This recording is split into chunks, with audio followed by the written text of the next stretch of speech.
अस्सलाम वालेकुम नाज़रीन, नादिर न्यूज़ में आपका इस्तकबाल है। चलिए जानते हैं आज की खबर।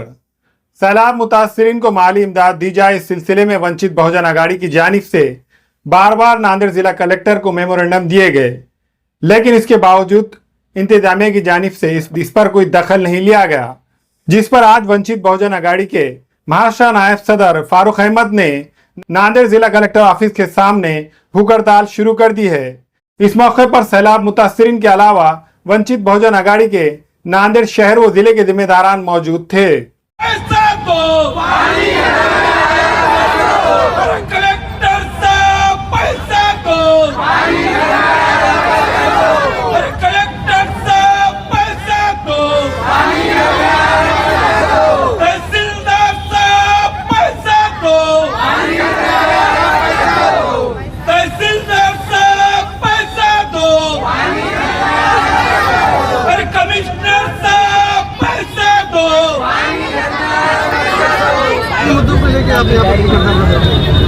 सबसे पहली बात तो चुनकर आए वाले जो रिप्रेजेंटेटिव होते हैं, चुनकर आए हुए नुमाइंदे होते हैं, उनके करप्ट कैरेक्टर की वजह से, करप्ट किरदार की वजह से प्रशासन के ऊपर जो लोकतंत्र की पकड़ होनी चाहिए, लोक प्रतिनिधियों की पकड़ होनी चाहिए, अब वो नज़र नहीं आ रही है। ये वजह है कि सियासतदानों को और पॉलिटिशियन को और रिप्रेजेंटेटिव को, आमदार और खासदारों को जिला प्रशासन दबने और दचकने को तैयार नहीं। उसका नतीजा ये है कि हमारे जैसे आंदोलनकारी जो रास्तों की, सड़कों की लड़ाई लड़ते हैं, उन लोगों को भी अब प्रशासन उनकी भी परवाह नहीं करता है, क्योंकि उनको लगता है कि सरकारी हमारा कुछ नहीं बिगाड़ रही है, तो रास्तों के आंदोलन से क्या बिगड़ेगा। आप देखिए, सितंबर 2024 में बाढ़ आई थी, उसके सर्वे हुए और खुद उनका लेटर बता रहा है कि तीसरा सर्वे है ये। तीसरी सर्वे के बाद में उनके 12,772 में 2,115 लोगों के नाम ऐड करके 14,887 लोगों का, ये पत्र किसका है? ये सेकंड टाइम जब मनपा को वेरीफाई करने को दिए थे, तो मनपा ने तीसरा वेरिफिकेशन करके 27 जून को ये तहसील को सौंपा है। तो 27 जून को तहसील को सौंपा, उसका रिसीव्ड ही है, तहसील ऑफिस को मिल गया मनपा से। 27 जून को रिसीव्ड होने के बावजूद वो पैसे एक क्लिक के ऊपर, क्योंकि उनके पास अकाउंट नंबर फीड वाले हैं, अकाउंट नंबर की फीडिंग हो गई वाली है, एक क्लिक कर देंगे अगर वो, तो पैसे निकलना चालू होंगे, पैसे गिरना चालू होंगे। लेकिन क्या वजह है कि 27 जून को तीसरी तीसरी बार वेरिफिकेशन पड़ताल होने के बाद वो पैसे अकाउंट में क्यों नहीं आ रहे? कहीं इन्होंने वो पैसे कहीं और खर्च तो नहीं कर दिए, या फिर वो पैसे कागजों पे बट गए पता कर गायब तो नहीं किए, या फिर वो पैसों में ही आने वाली बाढ़ भी उसमें निपटा दी जाए, ये नहीं आते। हमको ये पता चला है, नाम नहीं बताने की शर्त पे एक अधिकारी ने बताया है, ये जो नए सर्वे चल रहे, ये नए सर्वे को मिलाकर पुराने सर्वे करने वाले, और अब नए सर्वे, पहले जो 14,000 लोगों के नाम सर्वे में आए हैं, अब वो 2, 4, 5 हज़ारों में लिस्ट निपटा कर वही 5,000 लोगों को 24 के भी और 25 के भी पैसे डालकर हाथ उठाने वाले। तो फिर जो 14,000 लोगों की यादी तीसरी बार वेरिफिकेशन हो गई, उन लोगों के पैसे कहाँ गए? आप खाली अभी के सर्वे के हिसाब से जो लोग आएंगे उनको और पहले वालों को डबल देंगे, तो ये बाकी के लोगों को कौन देगा? हमको इसमें प्रशासन के नीयत पे शक है। प्रशासन 14,000 लोगों को 4,000 में सिमटना चाह रही है, इसीलिए हम लगातार, हमने 1 महीने में 3 निवेदन दिए। हम 24 से तो कई निवेदन दे चुके हैं, लेकिन ये अगस्त से हमने 3 निवेदन दे दिए। हमको हर बार वादा किया गया कि हमको 8 दिन दो, हमको 8 दिन दो, लेकिन अब तक लोगों के अकाउंट में पैसे मिलना चालू नहीं हुए, इसलिए मजबूरन हमको उपोषण के लिए, भूख हड़ताल के लिए बैठना पड़ा है।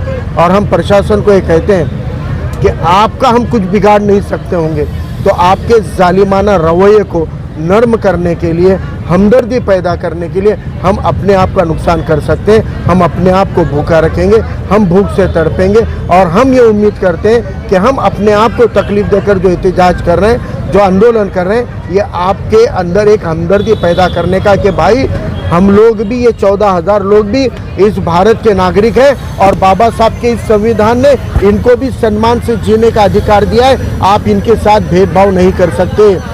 सरकार को मालूम है कि लाडली बहन योजना के अंदर कई बोगस अर्जियां हैं, सरकार को मालूम है हर योजना में बोगस लाभार्थी होते हैं। बावजूद उसके सरकार उनको बंद नहीं करती है, तो फिर इन लाभार्थियों का क्या गुनाह है? इन लोगों को क्यों आप नहीं दे रहे हैं? इनको दो ना, 3 बार वेरिफिकेशन हो गया ना। अब इनमें 2% लोग नहीं भी होंगे तो क्या जाएगा तुम्हारा? वो 2% लोगों की वजह से 98% लाभार्थियों को आप क्यों नहीं दे रहे हो? एक बार घर में पानी जाता है तो सामान की बांधा बुंदी करके जब आदमी जाता है, बचा हुआ पूरा घर पानी में डूब जाता है। अरे आपके अगर एक रूम में पानी एक दिन के लिए घुस जाएगा, महीनों तक उसकी बदबू नहीं जाती है, तो ये लोगों के आके घर में पानी घुस जाता है। वो घर में खाली करके कई दिन कई महीने लगते हैं सामान को सुखाने के लिए, घर को सुखाने के लिए, रंग रंगोटी करने के लिए, और फिर और 1 साल आया और पानी घुस गया। 2 बार पानी घुस गया, नुकसानात हो गए, चीज़ें सड़ गई, ख़राब हो गई, इलेक्ट्रॉनिक की चीज़ें ख़राब हो जाती है पानी की वजह से। इतने नुकसानात होने के बावजूद आप मामूली 10,000 की रकम को इतना सता रहे हो उनको। इसलिए हम ये सत्याग्रह का आंदोलन कर रहे हैं। भले यहाँ उपोषण करने वाला आदमी एक है, लेकिन हर लाभार्थी, हर कार्यकर्ता इस सत्याग्रह में शामिल है। और जब तक प्रशासन को हम इन लाभार्थियों को लाभ नहीं दिलाएंगे, जब तक इनके खातों में पैसे डलना शुरू नहीं होगा, तब तक हम अनाज का एक कण भी नहीं लेंगे और हम अपनी भूख हड़ताल को जारी रखेंगे, इस आंदोलन को जारी रखेंगे। सर, देगलूर नागर रोड का मसला हो या सैलाब मुतासरीन का मसला हो, बार बार निवेदन देना पड़ा, फिर भी प्रशासन इस पर दखल नहीं ले रहा है, क्या कहना चाहते हैं? देखो, मैंने कहा ना, प्रशासन को ईमानदार लोक प्रतिनिधियों का वचक होता है, लेकिन जो लोक प्रतिनिधि छोटे छोटे फायदे के लिए, छोटी छोटी फाइलों के लिए रिश्वतखोरी करके बोगस फाइल बनाते होंगे, उस बोगस फाइल किए वाले गुनहगार को कोई भी अधिकारी तो छोड़ो, चपरासी भी नहीं डरेगा। लोग इज्जत ईमानदारों की करते हैं, मर्तबा ईमानदारों को मिलता है। और ये जो बेईमानी आ गई है सियासत के अंदर और चुन के आए वाले लोग प्रतिनिधियों के अंदर, जो अपने मफाद के लिए ये लोग मैनेज हो जाते हैं, ये लोग रिश्वतखोरी करते हैं, इससे प्रशासन पे वचक नहीं रहेगा। इसलिए हम कहते हैं आवाम को, ईमानदार लोग प्रतिनिधि चुनिए, जो खिदमत खल्क के जज्बे से काम करते हैं उनको चुनकर भेजिए। जो 500 बांटते हैं उनको चंद लोग वोट के लिए पैसे लेते हैं, चंद लोग जो होते हैं मैनेज होते हैं, चंद लोग गुनहगार होते हैं, लेकिन सज़ा खंडी भर को मिलती है। इसलिए उन चंद लोगों को भी हमको रोकना पड़ेगा और एक साफ सुथरी सियासत अगर होगी तो प्रशासन को झक मार कर वो सीधा चलाने का दमखम ईमानदार लोग कर सकते हैं।